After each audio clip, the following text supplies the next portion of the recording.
Hai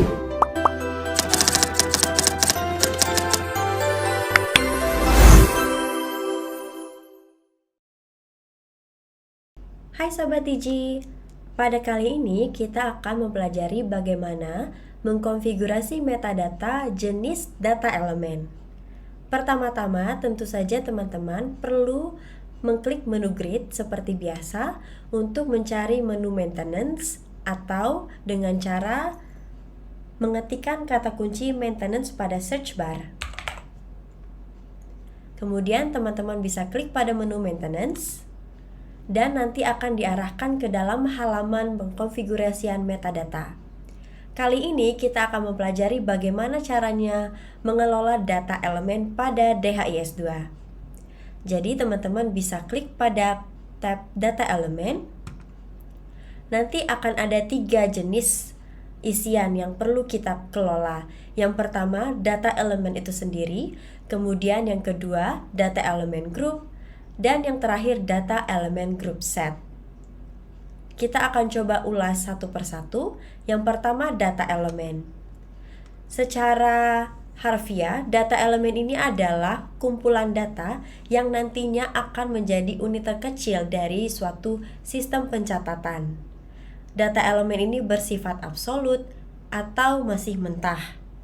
Maka dari itu, karena di sini masih kosong, marilah kita menambahkan beberapa data elemen sebagai contoh.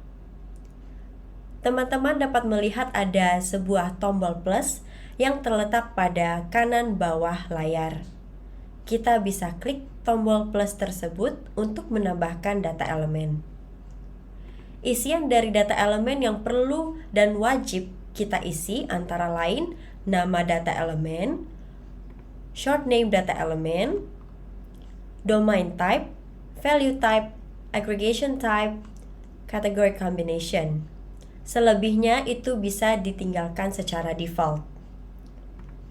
Sebagai contoh, kita memerlukan satu data elemen. Kasus positif malaria. Kita bisa memberikan nama pendeknya positif malaria. Untuk kode, saat ini kita bisa meninggalkan kosong atau teman-teman bisa menyesuaikan dengan kebutuhan teman-teman yang ada di lapangan. Selanjutnya ada deskripsi, di mana teman-teman bisa menambahkan definisi operasional atau penjelasan lebih lanjut terhadap data elemen yang sedang teman-teman buat. Form name ditambahkan untuk menampilkan nama data elemen yang akan ditampilkan pada form entrian. Jadi di sini saya mau menambahkan form name dengan nama jumlah kasus positif malaria. Selanjutnya diikuti dengan domain type. Domain type ini ada 2 jenis. Yang pertama agregat, yang kedua tracker.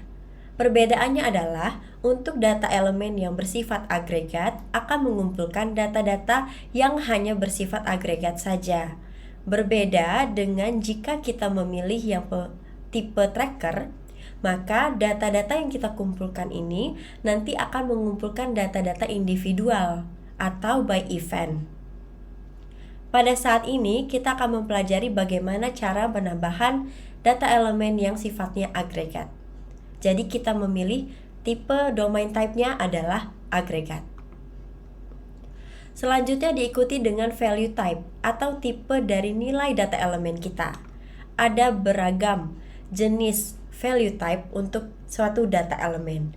Dimulai dari string atau teks, apakah isiannya nanti berupa teks atau long text, bisa jadi paragraf, phone number, apakah email, pilihan yes or no, yes only, date and time, number, dan masih banyak lagi. Ada juga yang terkait dengan persentase, integer, tracker, username, koordinat, organisasi unit, file, dan image. Karena kita menyesuaikan dengan tipe data elemen kita yang saat ini agregat dan menginputkan jumlah kasus, Maka dari itu value yang kita pilih adalah number.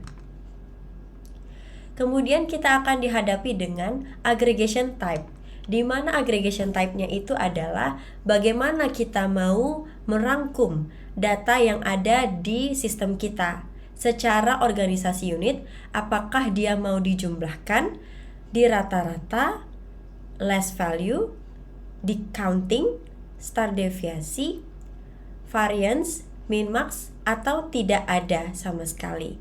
Jika custom juga bisa kita lakukan, atau default. Untuk pertama, karena ini sifatnya adalah jumlah kasus positif malaria, maka dari itu kita menggunakan aggregation-nya by sum atau penjumlahan. Setelah itu, kita bisa menambahkan kategori combination yang sebelumnya sudah ditambahkan oleh kita di kelas sebelumnya. Di sini ada pilihan jenis kelamin dan tinggi badan. Jika seandainya memang kasus positif malaria yang kita miliki ini pelaporannya berdasarkan jenis kelamin atau by jenis tinggi badan atau keduanya, ini bisa kita pilih. Jika tidak diperlukan, maka kita bisa pilih none saja, atau tadi kita tidak perlu mengklik apapun. Jika sudah, kita bisa langsung set ke bawah untuk kemudian disimpan. Maka sudah terbuatlah satu data elemen kita, yaitu kasus positif malaria. Jika kedepannya teman-teman memerlukan untuk mengedit nama atau details dari data elemen, teman-teman bisa langsung klik pada nama data elemen tersebut, atau di sini juga ada tombol action di mana kalau kita klik akan muncul detail edit, clone untuk memperbanyak, sharing setting untuk konfigurasi perbagi pakai, delete untuk penghapusan, show details untuk menampilkan detail dari data elemen, dan translate untuk menerjemahkan bahasa dari data elemen. Sehingga kalau seandainya teman-teman perlu mengedit, silakan diklik edit, kemudian misal kita menambahkan kodenya ya. Jika sudah menambahkan kode, kita bisa langsung klik tombol save. Maka di sini sudah ada keterangan sukses untuk modifikasi dari data elemen kita. Kita akan mencontohkan satu lagi pembuatan data elemen. Tadi pertama kita sudah menambahkan kasus positif malaria. Sekarang kita coba menambahkan satu data elemen lagi, jumlah suspek malaria. Kita akan coba copy dan paste ke dalam short name, kemudian form name-nya juga sama, domain type-nya kita set agregat karena akan menghitung data agregat, tipenya juga sama number, dan agregasi type-nya sum. Kita bisa langsung save untuk menyimpan. Selanjutnya, karena kita sudah ada beberapa data elemen, kita bisa melakukan pengelompokan dengan cara menambahkan di data elemen group. Data elemen group ini gunanya untuk pengklasifikasian atau pengelompokan dari data elemen. Kita bisa klik tombol plus, kemudian bisa menambahkan nama data elemen grupnya. Pelaporan malaria. Kemudian bisa kita tambahkan short name-nya dan kode serta deskripsi jika diperlukan. Kita pilih data elemen yang akan masuk ke dalam grup pelaporan malaria. Di sini kita sudah memiliki dua data elemen dan keduanya akan kita masukkan ke dalam grup jumlah atau pelaporan malaria.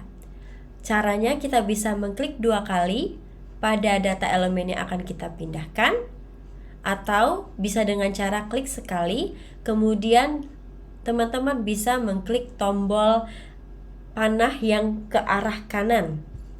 Ketika kita klik, maka dia akan berpindah ke kolom sebelah kanan. Begitu juga untuk pengembalian. Teman-teman bisa double klik pada data elemen yang akan dikembalikan, atau klik sekali dan klik tombol panah ke arah kiri.